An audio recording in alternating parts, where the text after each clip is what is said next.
Olá, meus amigos do Revisão. Muito bem-vindos a mais uma aula de processo civil. Meu nome é Daniel Barion, eu sou professor de processo civil, membro do Revisão PGE e procurador do município de Cuiabá. Nas aulas de hoje, nós falaremos sobre temas que com certeza podem cair na sua prova na segunda fase da PGE São Paulo. Inicialmente, eu queria explicar para vocês o que eu fiz. Eu selecionei alguns assuntos que eu acho que podem ser cobrados na sua peça processual. Como na prova de processo civil para a segunda fase, que é a peça, não caem questões de processo civil, efetivamente, como caem nas outras matérias, eu acho muito importante que você foque em pontos que podem ser cobrados em uma peça. Então, por exemplo, honorários advocatícios é um tema que certamente deve ser cobrado em uma peça, seja para você fazer uma apelação, seja para você contestar uma ação e abordar essa questão. Então, eu acho interessante que você analise os principais pontos sobre esse tema, porque se cair na sua prova, você vai ter condições de acertar um máximo de questões ou de itens para melhorar a sua prova, a sua nota. Então, essa é a ideia dessa aula. Eu vou destacar aqui dois assuntos que são honorários advocatícios e juros de correção monetária. Além disso, tem outros assuntos que nós falaremos, prescrição, por exemplo. De qualquer forma, é importante que você se atenha a esses temas, porque é possível que eles sejam cobrados na sua peça processual. Tudo bem? Vem comigo e vamos começar falando sobre honorários em relação à fazenda pública. Esse é um assunto extremamente importante, especialmente pela mudança que o CPC de 2015 promoveu em relação ao tema. Vocês sabem que é um assunto de destaque, e aqui eu queria chamar a atenção de vocês para alguns pontos que merecem a sua total dedicação. Olha só, inicialmente, você tem que entender quando cabe honorário advocatício, agora de acordo com o CPC. E o CPC disse quais as fases do processo em que incidem os honorários advocatícios. Eu destaquei aqui que nos recursos interpostos. Por quê? Porque a partir da entrada em vigor do CPC de 2015, nós temos uma situação diferente em relação ao CPC de 73, que é a possibilidade de majoração dos recursos na fase recursal. Tudo bem? Mas, de qualquer forma, grave essas hipóteses, que na reconvenção, no cumprimento de sentença, provisório ou definitivo, na execução resistida ou não, e nos recursos interpostos, será devida incidirão os honorários de forma cumulativa. E aí é o gancho que você tem que ter para entender a questão da majoração. Antes de falar da majoração, tenha em mente a segunda regra específica em relação à fazenda pública, que é a questão do percentual fixado a título de honorários quando a condenação envolver a fazenda pública. Vocês sabem que, em regra, os honorários são fixados entre 10% e 20%. Mas, com base no artigo 85, e eu trouxe aqui essa tabela para vocês, em relação à fazenda pública, há uma pequena diferença desses percentuais. Observe que ele pode ir de 1% a 20%. E o que determina o percentual? E como é que você vai encontrar o percentual? Com base na condenação ou o valor do proveito econômico que aquele processo gerou para a parte adversária, obviamente. Então, imagine o seguinte, que se a condenação ou proveito econômico for de 200 salários mínimos, e esses números aqui são todos em salários mínimos, se referem a salários mínimos, você terá um determinado percentual. Se o valor for um pouquinho maior, outro percentual. E assim sucessivamente até eu chegar ao teto de 100 mil salários mínimos. Então, como é que você vai fazer a conta? Se a condenação for de até 200 salários mínimos, eu terei o percentual de 10% a 20%. Se a condenação for de 200 a 2.000, de 8 a 10 e assim sucessivamente. Mas o que é importante você ter em mente? E é isso que deve cair na sua prova, em relação aos honorários. Uma condenação de 20 mil salários mínimos, tudo bem? Então, nessa condenação de 20 até 100 mil salários mínimos, como é que eu vou fazer a conta? É isso que você tem que saber. Você vai pegar o valor até 200 e aplicar o percentual de 10 a 20. Aquilo que ultrapassa 200 e começa a entrar na faixa seguinte, que é de 200 a 2.000, você aplica o percentual de 8 a 10%. O que ultrapassar 2.000 e não ultrapassar 20.000 e chegar até 20.000, o percentual seguinte. Ou seja, eu não vou aplicar esse percentual direto sobre o montante da condenação. Eu preciso dividir em faixas, respeitando esses valores, e aplicar para cada faixa o determinado e respectivo percentual. Essa é a conta que você vai ter que fazer. Então, numa prova, o que pode acontecer? A sentença condenou a Fazenda Pública a pagar honorários de 5% sobre o montante. Não é 5% sobre o montante. É 5% sobre este valor, que vai de 20 a 100 mil salários mínimos. Mas e o valor anterior, de 2.000 até 20.000? Você não aplica os 5%, você aplica o outro percentual. Tudo bem? Então, é essa a regra que você tem que respeitar. Além disso, para identificar os percentuais, eu tenho que considerar que a sentença é líquida. Porque se a sentença não é líquida, os percentuais serão definidos posteriormente. Eu não incido os honorários, os percentuais de honorários imediatamente. Então, grave a regra. O percentual de honorários deve ser fixado considerando a sentença líquida.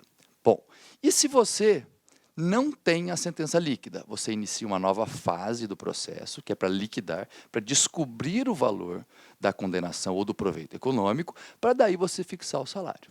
E aí você separa duas questões. Primeiro, se você tem a sentença líquida, eu considero o salário mínimo vigente na prolação da sentença. Se a sentença não é líquida, eu passo a analisar o valor do salário mínimo no momento da decisão de liquidação. Tudo bem? Então, é esse o critério que você tem que levar em consideração. Se a sentença é líquida, eu sei o valor do salário mínimo e considero ele no percentual dos honorários. Se ela não é líquida, no momento em que a sentença for liquidada, aí é o valor respectivo. Porque vocês sabem, o salário mínimo ele muda de ano em ano, ele é reajustado e você tem que levar isso em consideração. Além disso, o artigo 85, parágrafo 7º, fala que não serão devidos honorários no cumprimento de sentença contra a Fazenda Pública que enseja a expedição de precatório, desde que não tenha sido impugnada. Essa regra não se aplica aos processos coletivos. Por quê, pessoal? Porque a satisfação de uma sentença no processo individual é diferente da satisfação que ocorre no processo coletivo. Você sabe que no processo coletivo, quem ajuiza a ação é o substituto processual.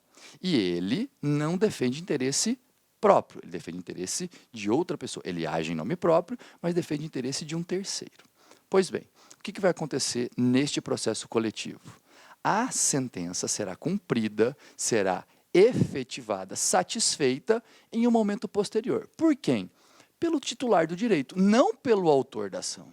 Então, aqui eu tenho que separar a situação de cumprimento de sentença do processo individual do cumprimento de sentença do processo coletivo. Então, para efeito de CPC, para efeito de regra geral, eu aplico o artigo 85, parágrafo 7º, e não condeno a Fazenda a pagar honorários no cumprimento de sentença se ela não foi impugnada, não houve resistência à fase de cumprimento de sentença. Bom, se o processo é coletivo, eu não aplico essa regra e haverá incidência dos honorários advocatícios, tudo bem? Grave essa situação. Bom, honorários e majoração, que é um tema que eu disse a vocês. Como nós vimos há pouco, cabe honorário na fase recursal. E aqui tem uma questão muito importante que é a seguinte. Existem recursos que, como apelação, por exemplo, em que o juiz já fixou honorário na sentença e, eventualmente, esses honorários serão majorados na fase seguinte. Tudo bem? Agora, tem outro tipo de recurso, eu vou dar o exemplo do agravo de instrumento, em que não houve fixação de honorário na decisão. Por exemplo, uma tutela provisória antecipada, o juiz não fixa honorário. Só que a parte agrava. A Fazenda Pública agrava. E se ela perder? Incide ou não incide honorário? Essa é a questão que você tem que entender. A regra é a seguinte, que a majoração só vai acontecer, ou a fixação de honorários na fase recursal, nos casos em que já tiver sido proferida uma decisão que condene a parte em honorários. Não tendo sido fixado o honorário inicialmente, eu não posso, em sede recursal, aumentar ou instituir ou fixar os honorários. Essa é a regra que você tem que gravar, tudo bem?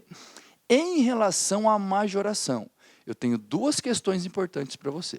Primeiro, seguindo essa linha de raciocínio, eu não vou fixar honorários na fase recursal, eu não vou majorar os honorários se no processo de primeira instância não cabe honorário, não cabe a condenação de honorário. E o exemplo que eu dou para vocês é o mandado de segurança. Vocês sabem que 99% da doutrina de jurisprudência não admitem a fixação de honorários em mandado de segurança. Não importa que fase que está o mandado de segurança, não cabe honorário nesse tipo de ação.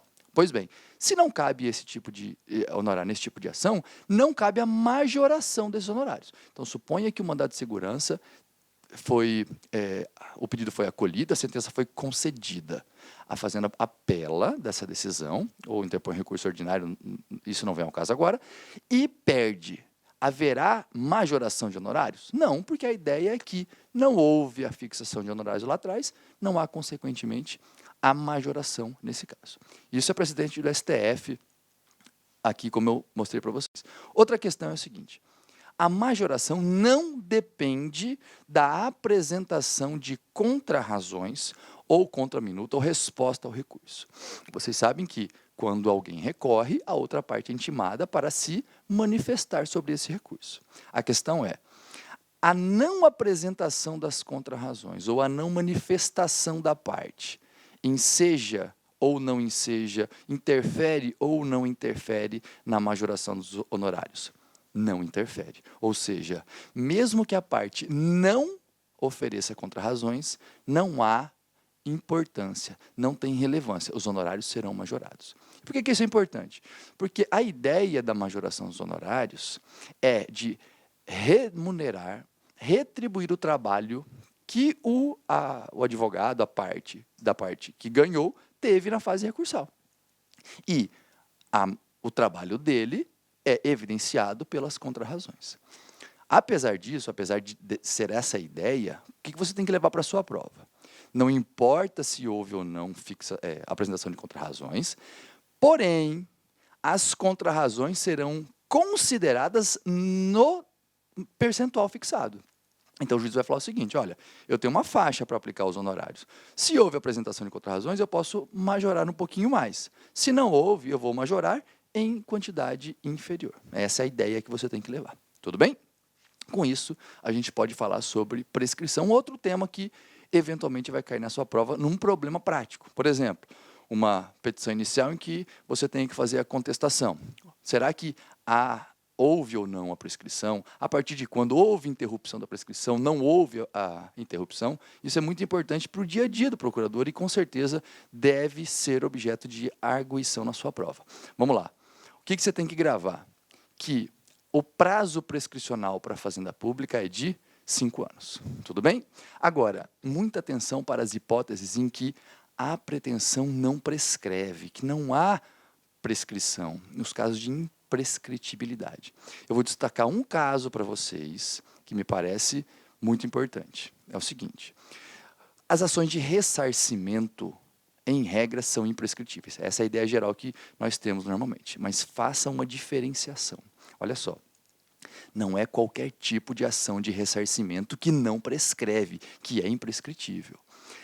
É um entendimento tranquilo de que somente as ações de ressarcimento decorrentes de improbidade não prescrevem. Imagine um outro tipo de ilícito que enseje o ressarcimento, um ilícito civil.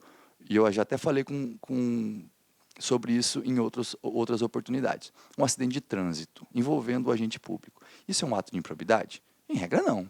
Foi um acidente de trânsito. Esse ilícito gera o dever de ressarcimento? Gera. Essa prescrição, essa pretensão é ou não prescritível? É, em 5 anos. Tudo bem? Agora, se o ato ilícito decorre da improbidade, não há prescrição. Grave isso para efeito de prescrição em relação à Fazenda Pública. Bom, voltando para cá. Essa súmula aqui, 85 do STJ, fala o seguinte, que o prazo da prescrição em relação à fazenda pública atinge apenas as prestações vencidas antes do quinquênio anterior à propositura da ação. Essa é a regra. Isso vale para quê? Para as pretensões que se referem a relações de trato sucessivo. Tudo bem? Então, o que acontece? Se você tem uma pretensão que se renova mês a mês, dia a dia, vamos pegar o exemplo do mês a mês, o que acontece? Esse prazo ele se renova mês a mês. Então, você, todo mês, perde um mês, mas você tem os últimos 5 anos. E assim até chegar no dia que você exigiu esse direito, você ou alguém contra a Fazenda Pública. O que acontece se a Fazenda Pública negar esse direito em determinado momento, ou vier uma lei falando o seguinte, olha, você não tem o direito. Eu paro de tratar essa questão como relação de trato sucessivo, e a partir dessa negativa, a parte tem o prazo de 5 anos. Tudo bem? Então, essa é a ideia que você tem que gravar. Nas relações de trato sucessivo, que são aquelas que vão vencendo à medida que o tempo passa, daquela hipótese em que essa pretensão é negada, é rejeitada, ou porque houve um pedido e ele foi negado administrativamente, ou porque houve uma lei e acabou com esse direito, certo? Então, é muito importante você ter isso em mente. E em relação à prescrição ainda, eu tenho essa situação, o momento da interrupção da prescrição. Quando é que eu interrompo o prazo prescricional? Do despacho que ordena a citação. Agora, muito cuidado. Não é qualquer despacho, é o despacho que ordena a citação. E eu trouxe aqui um exemplo para vocês. Um outro despacho, por exemplo, que determina a emenda da inicial, não produz esse efeito de interromper o prazo para a prescrição. Então, é só o despacho que determina a citação da parte da fazenda. Tudo bem? Em relação a esse assunto ainda, grave uma outra informação. O prazo prescricional, depois de interrompido, jamais pode ser inferior a 5 anos. Então, suponha que, e esse é o espírito da lei, da súmula, se a interrupção ocorreu até 2 anos e meio, eu vou contar pelo menos mais 2 anos e meio para dar 5. E se a prescrição foi interrompida no 4º ano? Aí eu conto 2 anos e meio a mais e eu chegaria a 6 anos e meio de prazo prescricional. Mas grave essa regra. O prazo prescricional não pode ser inferior a 5 anos. Tudo bem? Isso pode vir em um problema que o examinador vai cobrar na sua prova da segunda fase. Um outro assunto que eu aposto que vai cair é precedentes. Por quê? Porque o artigo 926 do CPC disse que a jurisprudência deve se manter estável, íntegra e coerente. Pessoal, essa questão de precedente é muito importante, porque é uma forma que o legislador encontrou de tentar padronizar as decisões e resolver vários casos com apenas uma ou poucas decisões.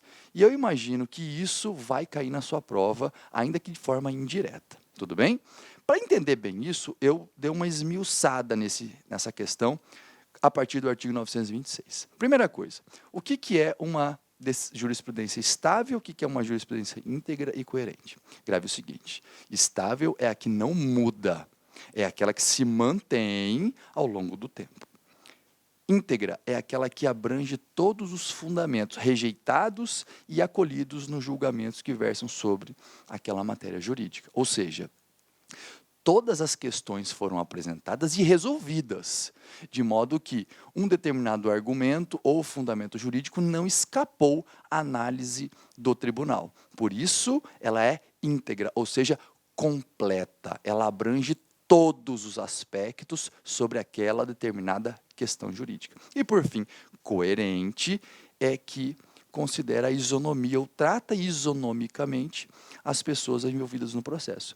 Eu não posso ter uma decisão, uma jurisprudência coerente, se ela, em determinados momentos, acolhe o pedido, em outros ela rejeita, se ela concede um direito e depois ela nega o direito. Há que haver um tratamento igualitário no sentido isonômico da palavra para todas as partes. Essa é a ideia que norteia a jurisprudência coerente. Então, grave essas expressões, estável, íntegra e coerente. E mais, o artigo 927 fala que os juízes ou tribunais observarão e elenca algumas situações que deverão ser seguidas pelos demais juízes. Tudo bem? Então, a ideia é a seguinte, o STJ e o STF, que são os tribunais de maior posição na hierarquia do Poder Judiciário, definem determinada questão. Essas questões devem ser seguidas pelos demais juízes e tribunais. E, eventualmente, até pela própria administração pública, se aquela decisão tiver natureza vinculante. Agora, o que é importante para você? Identificar quais são essas hipóteses, esses incisos que eu vou comentar agora. O primeiro inciso é as decisões do STF em controle concentrado de constitucionalidade. Observe que eu trouxe aqui o artigo 102, parágrafo 2º da Constituição. Por quê? Porque esse texto do CPC é reprodução do artigo 102, parágrafo 2º da Constituição Federal. E mais, os enunciados de súmula vinculante que guarda a relação com o artigo 103A da Constituição Federal. Tudo bem? Observe bem que esses dois incisos têm um correspondente dispositivo da Constituição. Agora, olha só, tem mais. O inciso 3º, o 4º e o 5º, também do CPC, não têm os seus respectivos correspondentes constitucionais. Isso tem uma importância muito grande para o que nós estamos estudando. O que diz o inciso 3º? Acordo em incidente de assunção de competência e nas demandas repetitivas em julgamento de recurso extraordinário, especial e extraordinário, além do que os enunciados da súmula do Supremo Tribunal Federal em matéria constitucional e do STJ em matéria infraconstitucional. Observe isso. Aqui no inciso 1º, eu estou falando de decisões do Supremo e enunciados de súmula vinculante. Aqui eu já estou me referindo a outras súmulas que não são vinculantes em matéria constitucional do Supremo ou infraconstitucional do STJ. Então, por essa lógica, o que o STJ sumula em matéria infraconstitucional deve ser observado por todo mundo, inclusive pelo Supremo. Por que isso é importante? Porque o Supremo pode dar uma decisão sobre matéria infraconstitucional, não tem problema, ele pode até sumular a questão. Mas qual que é a ideia que você tem que entender? Que o Supremo, quando sumula a questão infraconstitucional, não vincula os demais tribunais. Porque olha só, o artigo 927 fala que serão observadas as súmulas do Supremo em matéria constitucional. E se ele decide algo em relação a infraconstitucional, a uma norma infraconstitucional, e em processo civil isso é muito comum, essa decisão não é que ela não vale, mas ela não vincula, é isso que você tem que entender. Tudo bem? E por fim, a orientação, leia decisão, porque o judiciário não tem função consultiva, do plenário ou do órgão especial aos quais estiverem vinculados. Tudo bem? Inicialmente, por que eu separei os incisos em duas partes? As partes que têm correspondência com a Constituição e as que não têm. Porque existe uma discussão sobre a constitucionalidade desses três incisos aqui, já que eles não têm correspondente constitucional. Então, alguns doutrinadores falam o seguinte, olha, não poderia o legislador, que não um constituinte, alterar a lei e incluir hipóteses em que as decisões vinculam os demais juízes. Para a prova de vocês, essa é até uma discussão que pode vir, que eu acho difícil nesses termos, mas se vier, eu sugiro que você defenda a constitucionalidade. Tudo bem? Por quê? Porque dificilmente o STF e o STJ vão considerar que isso é inconstitucional, porque isso acaba evitando a multiplicidade de recursos de processos. Tudo bem? Bom, de qualquer forma, essa é a primeira observação que eu queria que vocês fizessem. Segunda observação. O termo observarão deve ser interpretado de que forma? O termo observarão deve ser considerado como, segundo a corrente minoritária, uma orientação, ou seja, os órgãos jurisdicionais devem considerar os precedentes, mas tem a opção, a discricionariedade, a faculdade de aplicá-los ou não, esses sistemas vinculantes, ou, de acordo com a corrente doutrinária majoritária, a expressão observarão significa, na prática, cumpra e siga. Me parece, e aí eu concordo com a corrente majoritária, que não teria sentido você criar um sistema de precedentes vinculantes e permitir ao juiz que siga ou não. Não teria sentido nenhum. E para a prova, para a prova, você tem que seguir a corrente majoritária. Por quê? Porque provavelmente é esse o entendimento que vai ser adotado. Tudo bem? Não acredito que a banca vai fugir desse tema. Além disso, como eu disse a vocês, existem duas súmulas, dois tipos de súmula mencionados no inciso 927, que são chamadas de súmula, uma propriamente súmula vinculante e outras que não são chamadas de súmula vinculante, mas são súmulas do STF e do STJ, por exemplo. Qual que é a diferença? O primeiro tipo de súmula, que está lá no inciso 2º, é chamado de súmula vinculante e o nome é autoexplicativo, porque ela vincula as demais autoridades judiciárias. E as outras súmulas? Elas são chamadas de súmulas de eficácia vinculante. Tudo bem? Isso tem importância? Tem. E importância grande para a sua prova. Por quê? Porque esses enunciados das súmulas do STF em controle concentrado de constitucionalidade e do STJ em relação à matéria infraconstitucional, ela tem uma aplicação prática, que é, no caso de reclamação, só cabe reclamação para garantir a observância de enunciado de súmula vinculante de decisão do Supremo em controle concentrado de constitucionalidade. Ou seja, não há como aviar a reclamação para garantir a observância de súmula de eficácia vinculante. Volta para cá. Prevista no inciso 4º. Somente para os enunciados de súmula vinculante, conforme inciso 2º do artigo 927. Então, a primeira consequência prática de você diferenciar a súmula vinculante de súmula de eficácia vinculante é isso. A súmula vinculante autoriza o manejo de reclamação. A súmula de eficácia vinculante não autoriza. Então, se cair um problema envolvendo reclamação, por exemplo, você não poderia utilizar a reclamação se a súmula não for vinculante. Tudo bem? E se for vinculante, caberia sim reclamação. Uma outra consequência. Lá na Constituição Federal, no artigo 103A, está escrito que a administração pública, direta ou indireta, deve observar o que for decidido em súmula vinculante.